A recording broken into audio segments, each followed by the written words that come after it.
Já estamos de volta. Elisandra, e consumo e produção? Qual é a relação? Então, eu falo no livro que a gente está incorrendo num erro gravíssimo, e eu diria que é gravíssimo não só na questão da educação da criança, mas na questão do próprio país, né, da situação social financeira do próprio país, porque a gente está criando uma geração que consome muito, sim, que aprende a consumir, mas não aprende a produzir. Então, o adolescente hoje, e aí a gente pode até colocar o adolescente da adolescência tardia, né, o do 25, 26, 27, 30, aí vamos seguindo, que também está nessa relação, que se consome, mas não produz. Né? Eu não sei se você já ouviu falar da geração neném, que estão chamando agora. Não, o que Geração neném são esses jovens de 25, 26, 30 anos que nem estuda e nem trabalha. Ah, que interessante. Então, não produz. Porque a gente produz não só na questão do trabalho, né, da produção objetiva, mas numa produção também intelectual. E nós estamos criando uma geração que não produz. E não produz nem nessa relação do trabalho, até porque houve aquela eliminação de cursos técnicos, que agora estão tentando voltar com os cursos técnicos, porque percebeu-se uma necessidade de mercado. E a gente não produz também pessoas que pensem. Né? Então, assim, o adolescente está nessa geração em que ele não está sendo educado para trabalhar, nem para pesquisar, mas ele está sendo educado para produzir, para consumir, para consumir. Então, o adolescente, ele consome muito. Inclusive porque ele sai muito mais tarde de casa hoje, exatamente, né? Exatamente. Os pais acabam bancando muito mais tempo.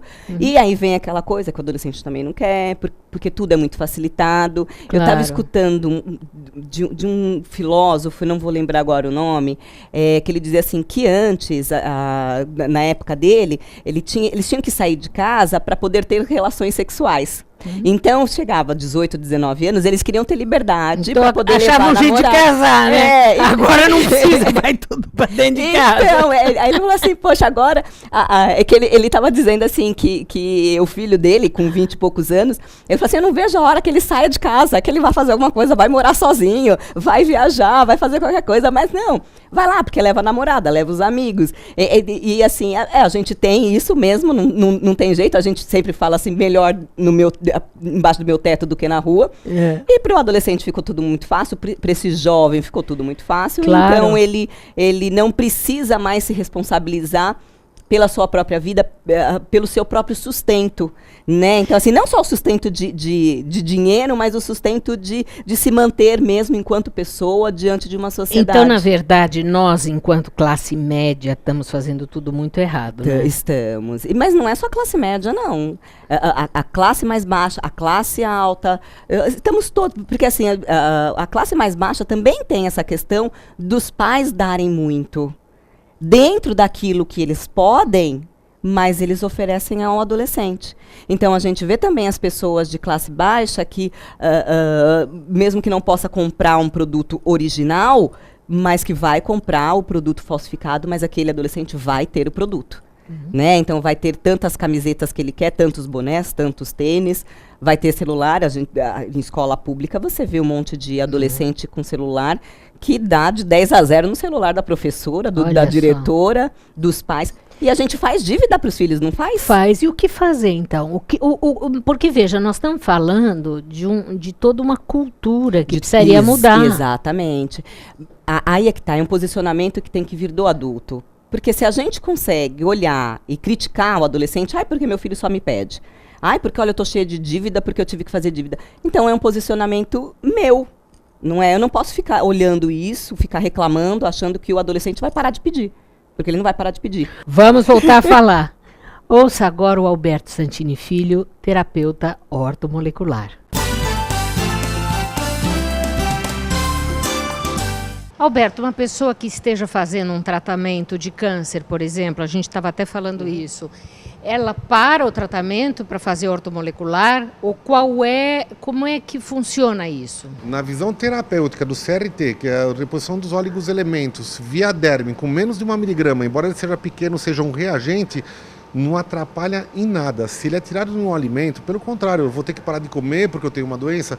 É pelo contrário, se eu estiver me equilibrando a nível químico, nas minhas reações de metabolismo e emocional, eu vou simplesmente reagir melhor às outras substâncias. Então, na verdade, o tratamento com oligoelementos, ele ajudaria e, vamos dizer assim, faria a pessoa reagir melhor, seja num tratamento com quimioterapia, num tratamento com remédios alopáticos de forma geral? Com certeza. Inclusive, quando eu comecei, por exemplo, em São Paulo, isso há mais de 20 anos, eu tinha feito vários cursos, inclusive tinha ido para a China, eu voltei, inclusive dei cursos de meridianos de acupuntura, eu falava muito de medicina tradicional chinesa, fitoterapia, mocha-bustão, eu ia muito para a linha oriental. Só que a partir do momento que eu conheci a terapia ortomolecular e acabei o curso e comecei a utilizá-la nos tratamentos, eu vi que a porcentagem de satisfação das pessoas eram muito grandes. Por isso que ela acabou virando um carro-chefe. Mas eu até faço, as pessoas assinam um termo de esclarecimento no primeiro dia que não é necessário interromper nenhum tipo de medicamento ou outras substâncias naturais ou não que estejam utilizando. Pelo contrário, vamos pensar em baixar isso a partir do momento que nós começamos a ficar bom. Então, essa história da qual é o melhor tratamento que está servindo para mim se eu estou fazendo 4 tratamentos. O que importa é o resultado, é que você fique bom. E você pode somar a terapia ortomolecular com o outro tratamento, porque na verdade é o que você falou de adubar, não é? Eu falo que o somar é o interessante, porque a saúde tem que ser somada e não subtraída. A nossa mentalidade aqui, por exemplo, no Brasil, é de eu sou melhor que o outro. E não, eu sou melhor ortomolecular do que a Mônica, que é psicóloga. Pelo contrário, tem gente que precisa falar e tem que ser com ela. Ela vai saber orientar essas pessoas da forma do seu estudo. O outro é psiquiatra, o outro vai ter que fazer uma cirurgia. Então, não importa qual o profissional. O que importa é você também nem querer ver se aquele profissional é bom ou não, porque às vezes e o seu metabolismo é bom ou não. Então, a partir do momento que nós produzimos essas reações, você pode associar com qualquer outra técnica, você começa a reagir de uma forma melhor e vocês veem os resultados através dos depoimentos que nós trazemos aqui com os nossos pacientes. Obrigada. Muito obrigado. Vamos para um rápido intervalo? Não saia daí.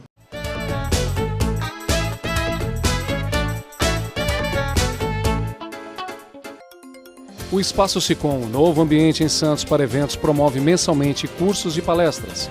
O objetivo é informar e capacitar síndicos, condôminos e administradores nas áreas civil e trabalhista, incluindo o curso de síndico profissional. E você também pode agendar uma consulta com os advogados especializados em condomínio. Sicom, Sindicato dos Condomínios Prediais do Litoral Paulista. Informações 13 3326 3083.